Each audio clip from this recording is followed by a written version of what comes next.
Hey, Wayne Williams, speaking of horses, we're in San Diego. We're at the P.A.T.H convention where all of the Therapeutic Riding Centers gather.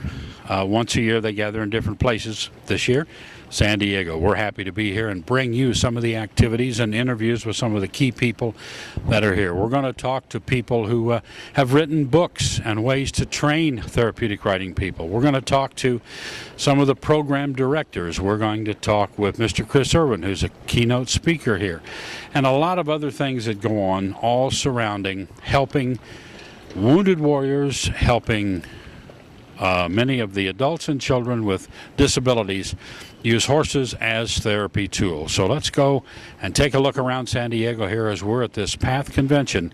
We got a lot coming. Stay with us right here on Speaking of Horses.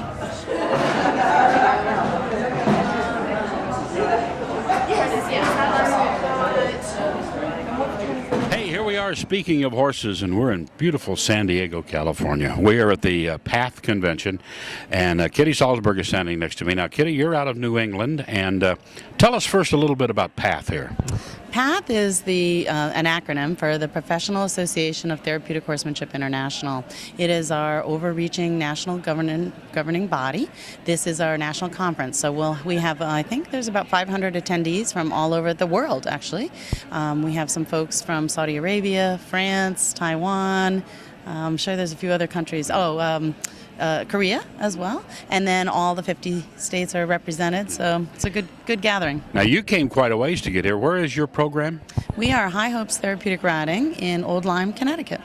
Now, where is Old Lyme? Is that like Center State, or is it down on the northern part of the Sound, or what? We are in southeastern Connecticut, so we're actually right at the mouth of the Connecticut River, and we've been a P.A.T.H Center for 40 years. We just celebrated our 40th anniversary. Wow. Now, we have something, I got to tell you, we have something in common here.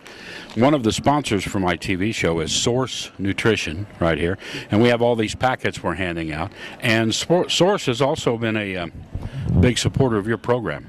Source has been amazing.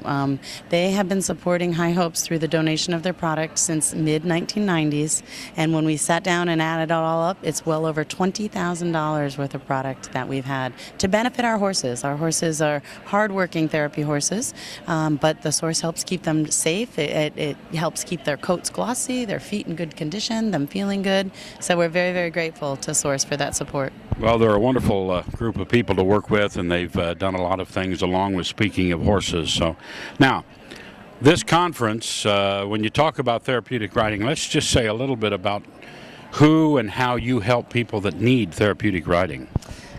What we do is provide equine-assisted activities and therapies for people with all types of disabilities. So the programs that are represented here are folks who might be serving veterans. They might be serving folks with what we call equine-facilitated learning, school groups, working with self-esteem and self-confidence. We have hippotherapy, which is the medical treatment of individuals. We're utilizing the horse as a modality of treatment. We also have groups that provide carriage driving, mounted activities, and other equine-assisted learning.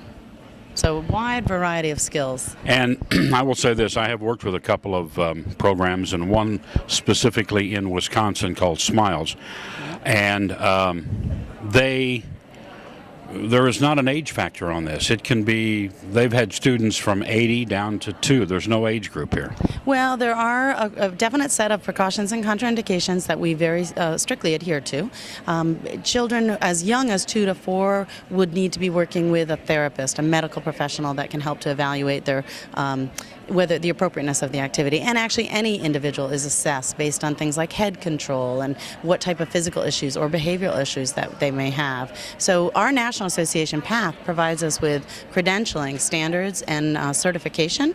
The instructors within P.A.T.H that are providing the service have a strong educational background on what's appropriate. The bottom line premise, however, is that the horse is beneficial to the human in such a myriad of ways, and we're seeing this right now. Our largest population in our field are children on the autism spectrum, and it's relationship, it's about the horse and human interacting, it's about sensory input, it's about physical change. Sometimes the horse is the motivator that creates speech for the first time, so it's amazing. And I would be remiss if I didn't point it out that most of our centers are heavily reliant upon volunteers. and the volunteers that we that work with our centers, they give so much of themselves and find that they have such benefit in return.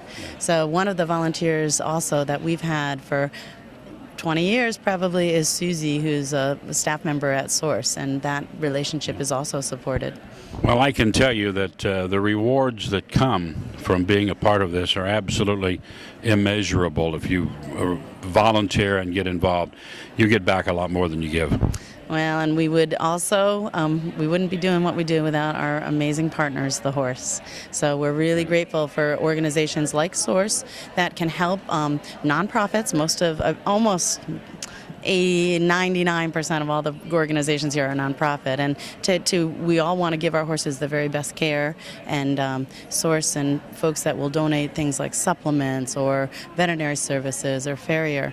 But we're always out there looking for suitable horses, and there are some horses that just gravitate to this. They really like it, you know.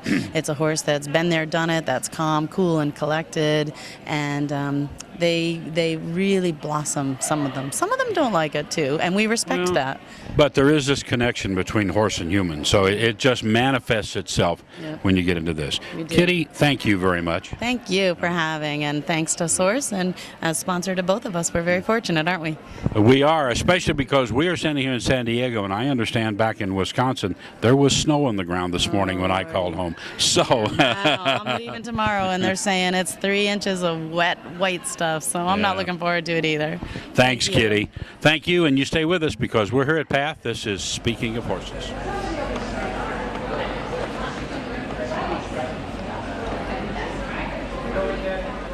Hey, Wayne Williams, speaking of horses, we're still in San Diego, and we are at the P.A.T.H. International Convention, going through all of the things to do with therapeutic riding in and around all of North America. The keynote speaker today was Mr. Chris Irwin. Now, Chris, you've been involved with various types of horse philosophy, shall we say, or training. Tell us a little bit about how you are taking what you do and adapting it into this this talk and everything with P.A.T.H. Sure, Wayne. What I do with the horses, whether it's for competitive riders, recreational riders, or here in a therapy context, is emphasize the more evolved handling and training skills with the horses themselves, with the emphasis being how we use our bodies to shape the frame of a horse's body to affect behavior, with the ethos being the frame of body is the frame of mind, and how the horses feel emotionally and how they behave and their performance is all at the effect of how we use our bodies. Well, I know your poster here, it says speak horse, and that's kind of how you communicate or make that all work. So now obviously that's going to lend itself to the therapeutic riding programs, but what degree of involvement are you getting? Are you going out and helping more centers, or how are you getting involved in this?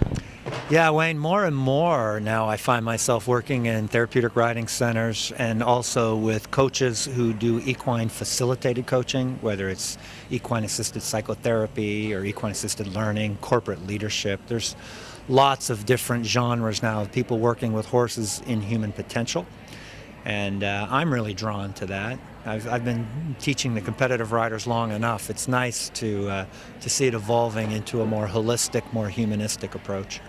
Well, you know, I've been running into you at various expos and horse events for quite a few years, and it does. It evolves, okay, and yes, you compete, and yes, people, you know, competing in horse shows will always be a big part of the industry, but the horse can do so much more for people if we just let it. Absolutely. It was Winston Churchill who said the best thing for the inside of a man is the outside of a horse. And of course that doesn't just apply to men. The majority of the people here are women. Right. But absolutely, whether it's outright direct therapy, as in psychotherapy, or whether it's developing and enhancing life skills, leadership skills, that we can always improve ourselves, be our better selves by learning how to work with horses in a more natural way. You know, I did a little program a while back about, you know, horses built the world. Yeah. They were our construction tools. They took us to town. They built everything. With mechanization, the horse began to fall out of favor.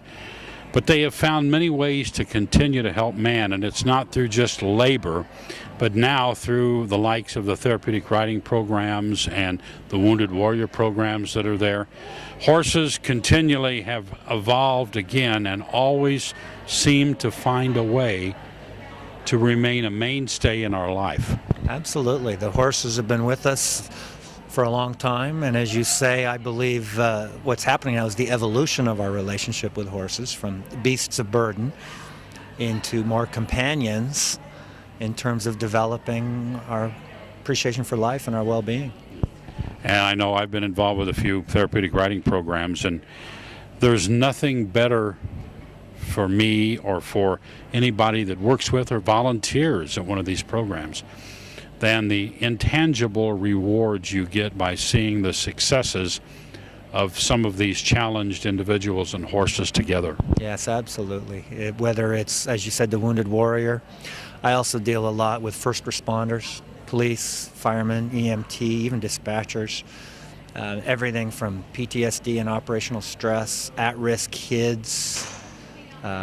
There are programs now with horses, women who have been living in shelters with abuse. There are cancer survivors. It's all over the place. People who are working with horses to enhance their lives and their well-being. Now, you got a couple of books here we're looking at. One is Dancing with Your Dark Horse, and the other is Horses Don't Lie. Tell us real quick about these books. Well, those are the little books that actually changed my life. Horses Don't Lie came back out in the late 90s, and it was one of the first books ever. It was a pioneering book, actually, on this that we're talking about working with horses. The subtitle there is What Horses Can Teach Us About Our Natural Capacity for Awareness, Confidence, Courage, and Trust. That book is one part biography, what the horses have done in my life. One of the things I shared today, if it weren't for the horses, I'd be dead or in jail. It's a personal story of what they've done for me, my healing, my growth, my learning, my transformation in life. It's 1/3 that, it's 1/3 practical insights on how to work with them. Everything from the psychology and the body language, the riding skills, the handling skills. And then it's also blended with insights into, shall I say, the psycho-spiritual realm in terms of connecting with the creator, creation, consciousness. And both books are like this. This one, Dancing with Your Dark Horse, which came next, goes much deeper into the human psychology of what's going on when people are working with horses.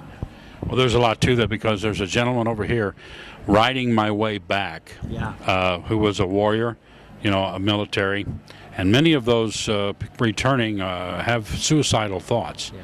So it's that dark horse and how he has found a way out of this through the use of horses. So it's amazing. Chris, glad to see you here. Thanks, Wayne. It's a pleasure to be here. I pretty much sum it up with people that anything we can do for these horses, we can learn to do for ourselves. Yeah, and they probably will teach us how to do it. Yeah, absolutely. Chris, good to see you again. Thank you very much. And we are here at P.A.T.H. We're at the International Convention. Thanks for joining us on Speaking of Horses. We get more coming. There's only 3 energies that come out of our bodies: push, block, drop. There are 5 buttons on each side of a horse's body: the corner of the mouth, block or drop; the shoulder, push, block or drop; the girth for bending, push, block, or drop; the flanks for forward; the hips, move over, push, block, drop. There's only 5 buttons on each side. 3 energies, 5 buttons. It's easier than texting. For me, it's easier than texting. But here's what it requires: presence. That's the challenge. Mindfulness. Staying in the moment with the horses. Here's the other cliche that people say: be here now.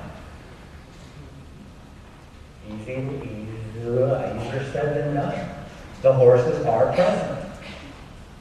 Even when it looks like they're not. With eyes on the side of their head, a horse can be bent right into Tammy like this, apparently looking over there. But boy, it's aware. Tired of wet, smelly horse blankets during the cold and wet weather? Fed up with hanging blankets over stalls and fences for days at a time, hoping they will dry? Want a better way to spend your time and hard-earned money? Well, help is finally here with the Centaur heated horse blanket dryer. The Centaur horse blanket dryer will completely dry multiple blankets from soaking wet to dry in less than 4 hours. So don't delay and order today. Visit our website, horseblanketdryers.us, or call toll-free 877-562-8147.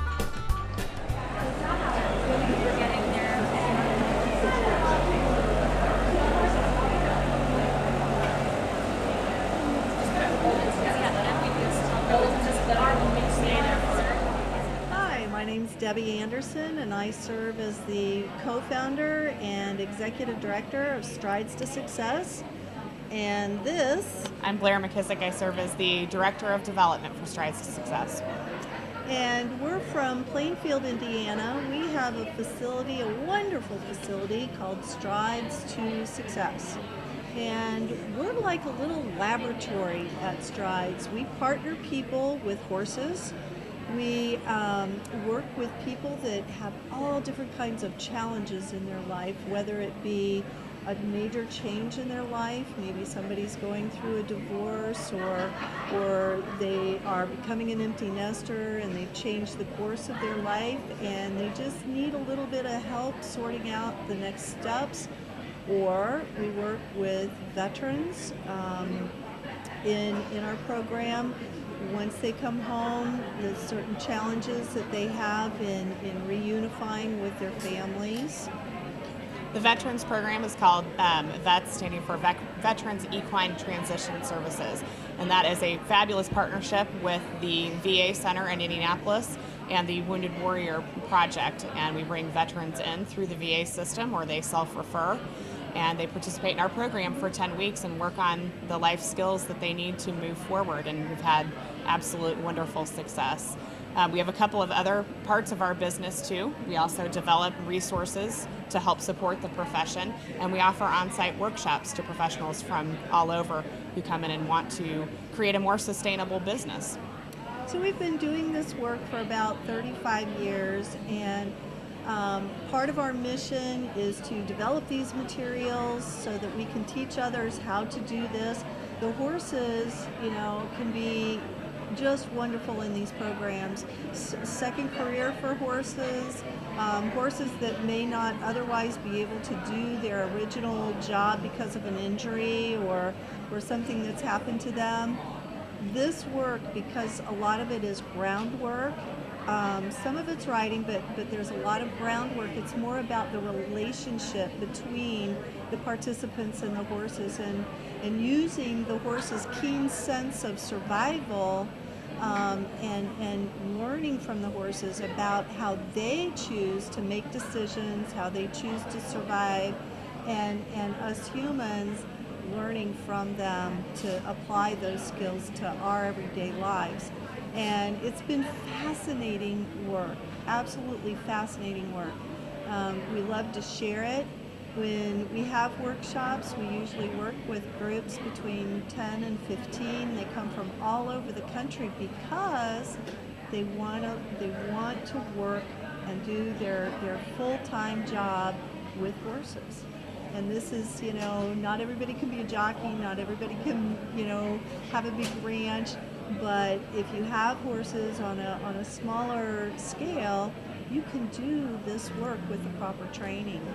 And we've been so excited to be a part of this industry and to be able to see it grow and to really explore what the economic impact of equine-assisted activities is on our communities. If you add up the number of volunteer hours that people spend within therapeutic riding and equine-assisted centers in your state, you'll find that they have a huge economic impact on the horse industry, not just financially, but also finding those second homes for those horses and providing more sustainable careers for horse owners as they diversify out of traditional riding and training programs. Well, and we've even been able to partner with the schools. Years ago, the horses, everybody used to use them for transportation, for very functional pieces of their life. But now it's almost more recreational. And what we're finding is that the schools need the interaction from animals.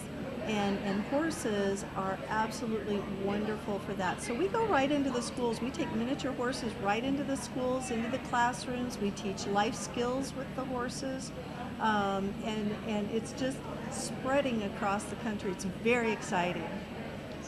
Oh, very exciting. So our contact information, should anybody be interested in pursuing a career or finding out more, we can be reached at info@stridestosuccess.org, and our phone number is area code 317-838-7002. And you can also find us online at stridestosuccess.org. We also have Facebook, Twitter, and I'm ready for the next question. Hey, it's Speaking of Horses. We're here in beautiful San Diego, California at the P.A.T.H International Convention. But Uta Rendflesh Wu is my guest. Now, there is another group, okay, which is being depicted back here surrounding Taiwan this time. But tell us a little bit about this group, which is an international group about therapeutic riding and an upcoming conference that you have. So give us a little insight into that. Yeah, I'm representing P.A.T.H, which is the Federation Horses in Education and Therapy International, which former FRDI, Federation Riding for Disabled International. Okay. And like P.A.T.H, we have changed our name because of the developments in the industry to represent that. And P.A.T.H has got in scientific congress every 3 years. And the next one will be held in Taiwan. The first time it will be held in Asia. Okay. So that's coming up, what, next June? Yeah, that's June 22nd to 25th. In Taiwan, and it'll be all of the centers from around the world, right? Mostly the associations, the national associations. The associations such as P.A.T.H here. As P.A.T.H, as AHA, as the German Kuratorium, and so on. Okay. Yeah. So now, what type of issues do you cover at this? It's a scientific congress, so we are waiting for all this good research being done in this field. So the deadline for the abstracts will be January 20th.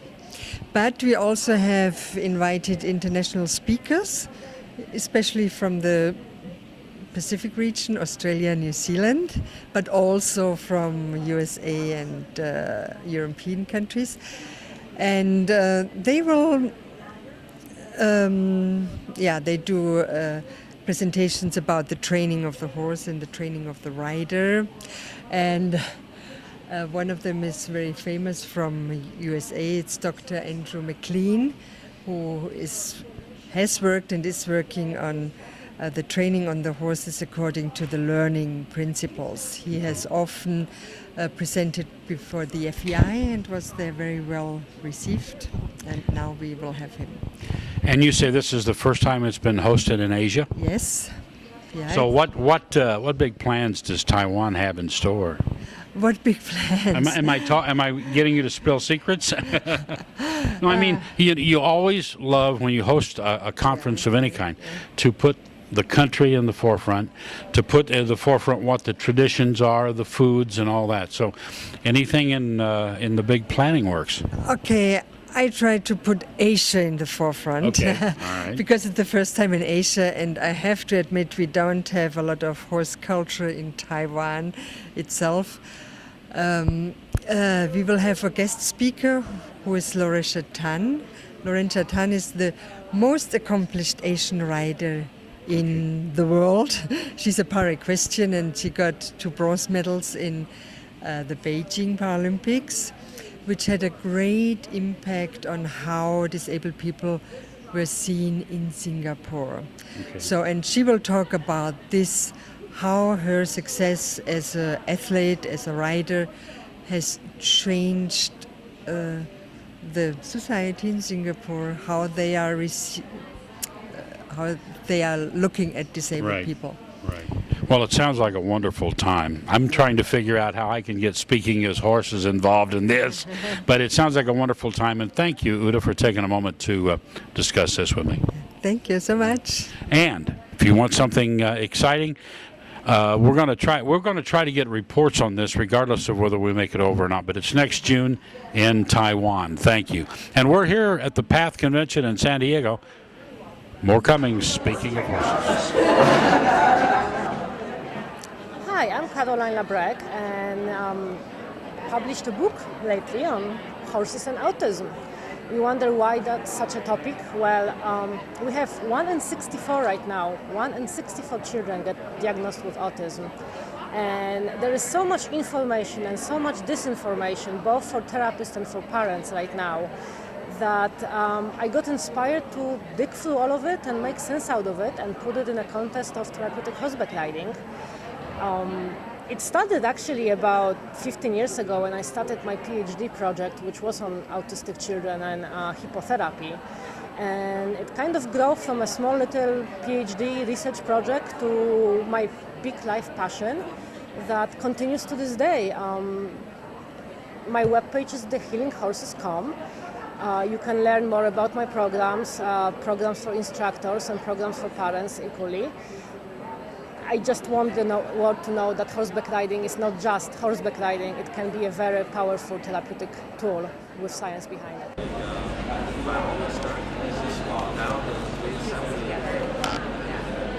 Hey, speaking of horses, and we are here in beautiful San Diego. We are at the P.A.T.H convention. Now, P.A.T.H is the Association for Therapeutic Riding Programs all around North America. But ran into a lady that I had the pleasure of meeting a few years ago at the Rolex, Maureen Gallatin. When we met at Rolex, you had the pony with the prosthetic leg. Right, Molly. Molly, right. Right. But here you're talking about, are you inspired?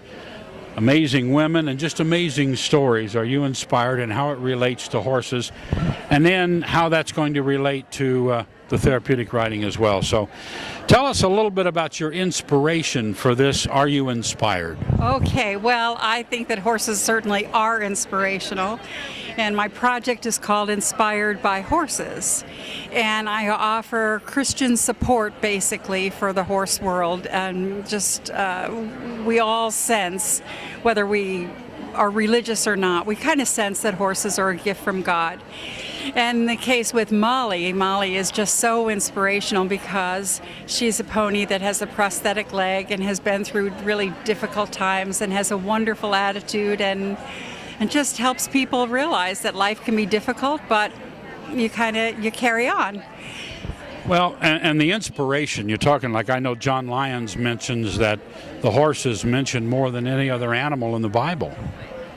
Well, that's true, except sheep, and those are not always mentioned in a very positive way. Well, that's true. I guess I hadn't counted heads on the sheep. I count those at night when I'm going to bed, right? I think we all do. Yeah, but so the gist of what I do has to do with encouraging people that God is basically for them. And so many people feel like they are estranged from God, or that God is disapproving, or they have to please Him or jump through hoops, or they're disappointed in themselves, and so they assume God's disappointed in them. And so I think through our horses, we sense God's presence many times.